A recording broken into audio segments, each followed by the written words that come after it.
lại con, ra lại con. Anh thích đi ra ngoài lên đi. Để từ từ nha. Đó.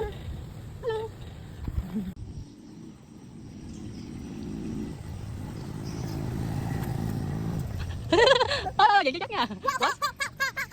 Quá xuất sắc rồi, không biết không biết. Yeah. Qua, ngoại thử lại vòng nhỏ từ nhỏ tới lớn đi. Qua bên này, qua này.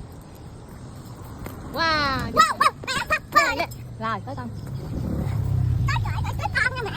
Con đi nữa hả? Ok. Bên cái này giữ sức để ta. Yeah.